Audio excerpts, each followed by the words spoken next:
Kasih dalam Kristus Shalom. Saudara, perkenalkan saya Alvin. Saya tergabung di dalam Persekutuan Doa Immanuel. Dan pada saat ini saya akan membawakan satu renungan singkat, saudara. Keberanian untuk bertumbuh. Saudara, Anda dan saya tentu pernah mengalami yang namanya pertumbuhan fisik, ya. Dahulu kita kecil bayi dan sekarang kita dewasa, ada yang namanya pertumbuhan fisik di sana. Dan seiring dengan pertumbuhan tersebut, saudara, kita bisa melihat dahulu mungkin pas bayi, saudara, makan pun sulit, ya. Kita akan sangat membutuhkan pertolongan orang lain. Tapi sekarang ketika kita bertumbuh dan menjadi dewasa, saudara, kita dapat melakukannya dengan mandiri. Dan bahkan mungkin sudah ada yang mampu untuk dapat menghidupi orang-orang lainnya di sekitarnya, saudara. Dan saudara, ini hanyalah satu analogi gambaran pentingnya mengalami satu pertumbuhan. Pertumbuhan fisik pun sudah sangat penting. Apalagi yang namanya pertumbuhan rohani, saudara. Pertumbuhan spiritual juga tidak kalah pentingnya. Di dalam hidup ini, saudara, kita tentu memiliki tantangan-tantangan di dalam hidup kita. Ketika kita memiliki iman yang kuat di dalam Tuhan, ketika kita memiliki karakter yang baik di dalam Tuhan, kita akan menjadi pribadi yang mampu bertahan dari permasalahan itu semua, saudara. Dan tidak hanya bertahan, kita akan menjadi pemenang. Karena ada lagunya, ya, lebih dari pemenang, saudara, ketika kita berada di dalam Tuhan. Dan itulah sebabnya, saudara, sangat penting untuk kita memiliki satu kemauan, satu niatan. Aku mau bertumbuh secara spiritual, secara rohani. Dan karakter, saudara, satu patokan seseorang bertumbuh secara rohani adalah bagaimana dia bisa semakin selfless dan meninggalkan selfish. Semakin meninggalkan dirinya, keegoisan dirinya untuk orang lain, saudara. Untuk kebahagiaan orang lain. Bahkan mungkin untuk orang-orang yang tidak dapat membalas kasihnya. Bahkan mungkin hanya dapat berbuat kasih untuk orang-orang yang menyakitinya. Itulah kedewasaan rohani, saudara, yang perlu kita tuju.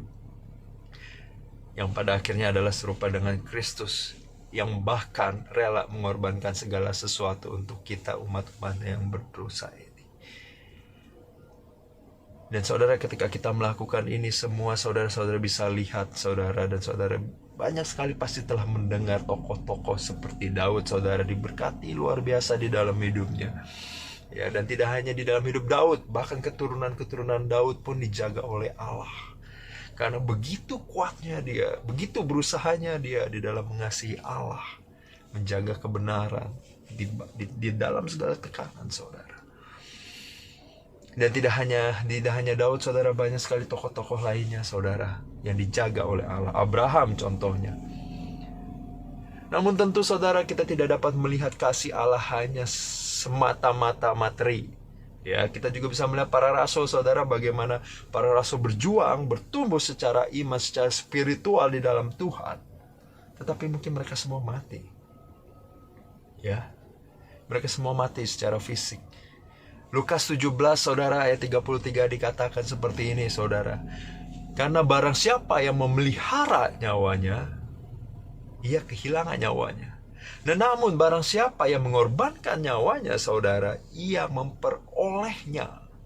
Barang siapa yang rela mengorbankan dirinya, saudara, nyawanya, jiwa, di dalam kehidupan ini, yang sementara ini, untuk Allah, untuk kebenaran, untuk kebaikan, saudara, Tuhan akan perhitungkan itu semua. Dan di dalam keabadian, saudara, kita akan mendapatkan tempat yang spesial di mata Tuhan, saudara.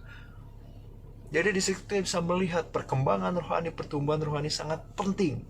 Dan janji-janji Allah menyertai mereka yang berjuang untuk pertumbuhan rohani tersebut, saudara. Namun yang menjadi masalah, saudara, ketika kita mengambil satu keputusan, ya Tuhan, dan saya berharap kita semua mengambil satu keputusan, ya Tuhan, saya sudah mengerti pentingnya bertumbuh secara rohani dan saya mau bertumbuh secara rohani, saudara. Saudara, Zerak 2 di situ dikatakan ayatnya yang pertama, bersiaplah kepada kita semua orang-orang yang mau mengikuti Tuhan. Dan bersiaplah untuk pencobaan. Kenapa, saudara? Karena ketika kita ingin bertumbuh secara rohani, harus ada hal-hal yang ditinggalkan. Kita harus bersiap dengan pencobaan, karena pencobaan muncul pertama-tama karena keinginan kita, saudara. Yakobus 1 ayat 15. Keinginan kita pribadi yang menarik semua masalah-masalah di dalam hidup kita. Kita harus siap, itu semua akan terjadi di dalam hidup kita. Karena itulah kesempatan kita untuk melepaskannya, saudara. Itulah kesempatan kita untuk mempraktekkan iman kita. Dan untuk bisa mempraktekkan ini semua, saudara, butuh keberanian. Butuh satu semangat. Karena ketika kita bicara keberanian, saudara, orang yang berani, ketika kita bilang dia tuh orang yang berani, justru adalah ketika semakin banyak tantangan yang menghadang orang tersebut, betul? Begitu juga dalam hidup kita, saudara. Ketika kita mau bertumbuh secara rohani, begitu banyak permasalahan muncul di dalam diri kita. Disitulah kita butuh keberanian. Dan keberanian ini, saudara, tidak dapat kita dapatkan secara pribadi melalui usaha keras kita, tidak. Keberanian yang berasal dari dalam ini, saudara, hanya dapat kita peroleh ketika kita dipenuhi oleh Roh Kudus. Ketika Roh Kudus menguasai pikiran kita. Sama seperti para rasul, saudara. Bagaimana para rasul mengalami satu tekanan ketika Yesus sudah meninggal. Dan pada waktu itu iman mereka diuji, saudara. Dan pada akhirnya mereka bisa menjadi pribadi yang sangat-sangat berubah adalah ketika mengalami Pentakosta, pencurahan Roh Kudus. Di dalam kisah para rasul dikatakan, saudara, bagaimana semua orang yang percaya berkumpul di ruang atas dan berdoa menantikan janji Tuhan. Anda dan saya, saudara, jika kita percaya akan janji Tuhan, kita pun akan mengalami hal yang sama. Ketika kita mau, saudara, bertumbuh untuk Tuhan. Ketika kita mau, saudara, lepaskan ego-ego kita untuk Tuhan. Ketika kita mau, saudara, membalas kasih Tuhan yang sudah sangat berlimpah dalam hidup kita. Disitulah Roh Kudus akan menguasai kita. Ketika tanpa paksaan kita serahkan hidup kita. Kita bawa kepada Tuhan. Kita serahkan, ini Tuhan kelemahanku, ini kelemahanku. Ini kelebihanku Tuhan. Apapun yang kau miliki untuk gunakanlah untuk kemuliaan-Mu, saudara. Ketika dengan iman dan dengan hati kita katakan seperti itu, Roh Kudus akan menguasai kita. Keberanian dalam diri kita akan membara, saudara. Sama seperti para rasul, terutama Petrus lah, saudara. Yang tadinya dia mungkin tidak dapat berkata-kata, saudara, ketika Yesus ditangkap justru dia malah kabur, ketakutan. Tetapi ketika mengalami Pentakosta, saudara, muncul satu keberanian di dalam dirinya. Dia berkhotbah, saudara, dan kemudian begitu banyak beribu-ribu orang bertobat, saudara. Dan mau dibaptis di dalam nama Yesus karena adanya api daripada Roh Kudus tersebut, saudara. Dan oleh sebab itu, saudara, saya juga ingin bersaksi satu hal, saudara. Singkat cerita, saudara, keberanian saya untuk mau bertumbuh, saudara, dahulu mungkin sangat nggak ada lah, hampir nggak ada gitu ya. Saya tidak peduli dengan pertumbuhan rohani. Yang saya pedulikan adalah hidup saya maunya bahagia, maunya enak gitu ya. Keinginan saya maunya terpenuhi, saudara. Tetapi, saudara, ternyata saya salah ketika saya mengejar hal-hal tersebut, saudara. Saya tidak mempedulikan pertumbuhan rohani saya, saudara. Saya bisa sih hidup, tetapi saya sama sekali tidak dapat merasakan kebahagiaan.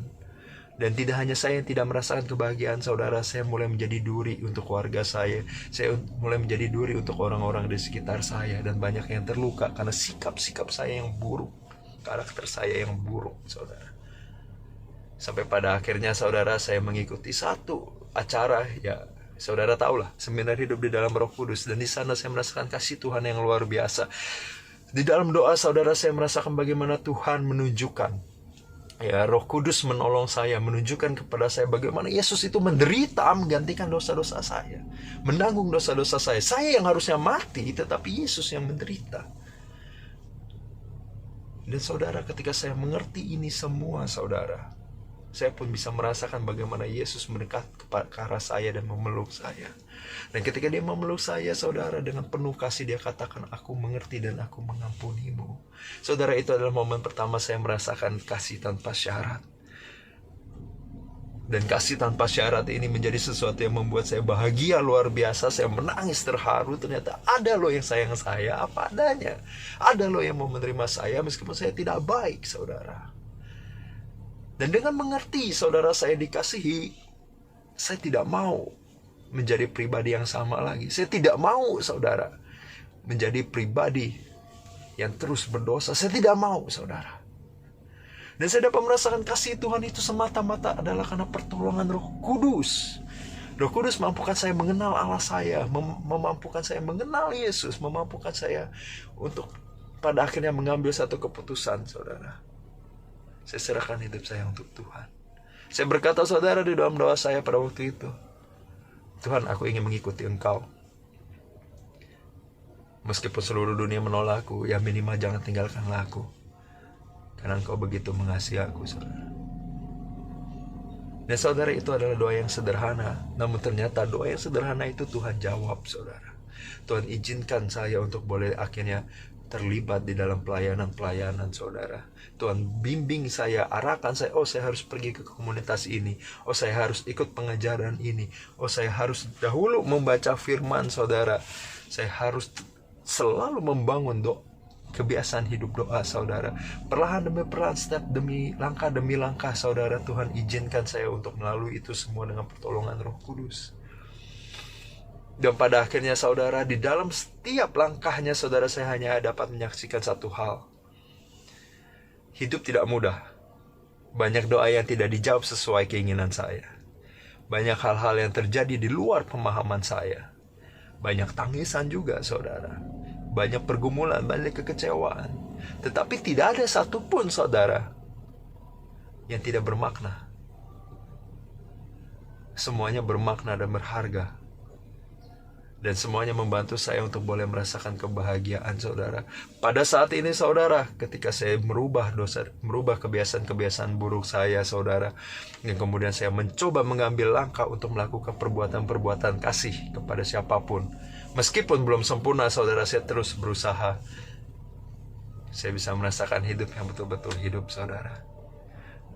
Dan oleh sebab itu, saudara, satu ajakan saya kepada semua saudara yang melihat renungan ini adalah, mari pada saat ini kita datang kepada Tuhan, saudara. Kita nyatakan kepada Tuhan tanpa paksaan, Tuhan, di dalam nama Yesus aku ingin bertumbuh secara rohani. Aku ingin memiliki karakter yang serupa dengan Yesus. Aku siap, Tuhan, jika Engkau inginkan aku meninggalkan keegoisanku, meninggalkan ambisiku, meninggalkan kedaginganku. Aku siap, Tuhan. Tetapi aku tidak mampu. Kirimkanlah Roh Kudus-Mu sama seperti Roh Kudus yang Kau kirimkan kepada para rasul. Mampukanlah aku sama seperti para rasul, Tuhan. Kuasai pikiranku, kuasai perasaanku, kuasai masa depanku, kuasai tingkah lakuku mulai saat ini dan seterusnya, Tuhan. Aku ingin hidup di dalam keberanian, bukan untuk dilihat baik, tetapi semata-mata adalah hanya untuk membayar kasih-Mu yang sudah sangat berharga di dalam hidup kami. Amin, saudara.